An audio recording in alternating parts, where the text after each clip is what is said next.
Tātad solījumu no Latelekom, ka viss nokārtosies, esam saņēmuši, bet diez vai tā vienkārši lietas nokārtosies. Polijā kādiem 2 dārgumu meklētājiem, kuri pamesta nacistu zelta vilcienu vietā, tagad draud lielākas nepatikšanas, jo izrādās meklēt ar metāla detektoru Polijā nav atļauts. Pagājušā nedēļā viņi publicēja radara attēlus ar atrastajām bagātībām, un tas licis sarosīties nevien likuma sargus, bet arī bagātību kārotājus visā pasaulē. 4. studijas skatītājs ir atradis lidmašīnu. Viņa jautājums mums, kam šis atradums pienākas – atradējam, valstī vai zemes īpašniekam? Nē, atradējam tā nepienāks. Bet katrā ziņā viņam par šo te atklājumu ir jāpaziņo rakstveidā Valsts kultūras pieminekļa aizsardzības inspekcijai, jo noteikts jau ir, ka jāziņo pa visiem priekšmetiem, kam varētu būt kultūra vēsturiska nozīme. Un tad tālāk jāizvērtē, ko ar šo atradumu var iesākt, cik daudz tas nozīmē vēstures pētniecībai, kur tam būtu jāatrodas un kā to tālāk saglabāt.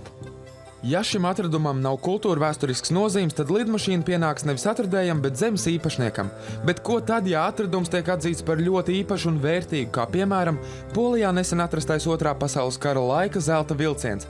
Vai tad atradējam pienāks kāda atlīdzība? Valsts uzsāks noteikti sarunas par to, kā kompensēt šo atradēju atlīdzību, izvērtējot atradumu vērtību.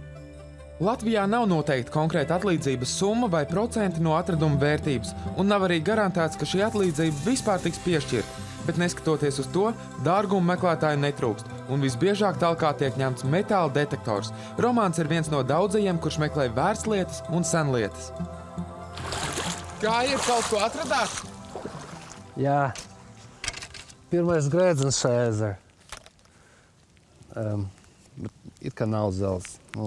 Bet bauda ir, jo tas ir mans hobijs, tas ir kā zvejniekam nokirt lidaku.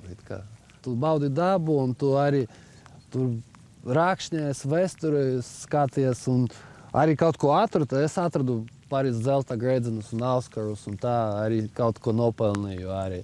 Šito es atpelnīju. Valsts kultūras pieminekļa aizsardzības inspekcija ir skeptiska pret šiem meklētājiem, jo nereti tiek izrakti senkapi un izpostīts arheoloģiskās vietas, lai atrastu senlietas un tās pārdotu. Senlietas līdz 17. gadsimtam, ieskaitot arheoloģiskajās vietās atrastās, pieder valstī, un tās glabā publiskie muzeji. Vēsture pieder sabiedrībai. Senlietas nav tirgus prece, tas nav tirgus, tam būtu jāglabājas muzejos, un pēc tiem būtu jāraksta Latvijas vēsturu. Uz 4. studijas jautājumu, vai par vērtīgu senlietu atrašanu ziņot valsts iestādēm, Romāns atbild izvairīgi. Vispār ir atkarīgs no ko atradu. Ja? Jo kaut kāda tur vēsturiskā lieta, tur ikona, jā, protams, kādu.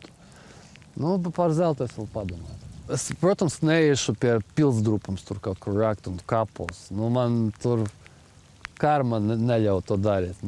Saprotiet. Nezinu, kurš to dara vispār. Maniem draugiem nekurš.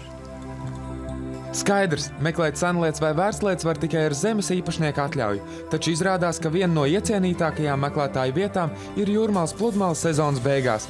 Kā pašvaldība izturs pret ļaudīm, kas medīja atpūtnieku nozaudētās zelta ķēdītes un auskarus? Ar metāla detektoriem pa pludmali drīkst staigāt, tas nav aizliegts. Protams, netraucējot pludmales citiem apmeklētājiem. Visvairāk metāla detektoru entuziasti pludmalē ir vakaros vai naktīs, jo pašvaldība katru rītu līdz 8:00 tīra pludmali, vācot gan atkritumus, ko cilvēki nav aiznesuši līdz atkritumu urnām, gan arī irdinot smiltis, tāpēc līdz šim laikam droši vien ir lielāka iespēja kaut ko atrast. Mums šāda informācija, diemžēl, neviens nesniedz, bet ir dzirdēts, ka ir tādi nelieli atradumi, ķēdītes, monētas, bet nekas tāds īpaši liels un dārguma lādes nav atrasts.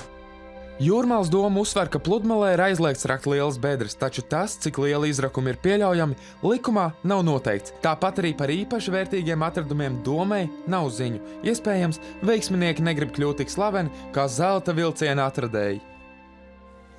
Došanās ar metāla detektoru uz senkapiem vai aizsargājumām teritorijām var būt krimināls sodām, bet šeit, Jūrmalā, nākt un meklēt dārgumus var ik viens, jo pašvaldība to atļauj. Bet ja esat atradis kādus dārgumus, kas ir senāki par 17. gadsimtu, tie pienākas valstī, nevis zemes īpašniekam.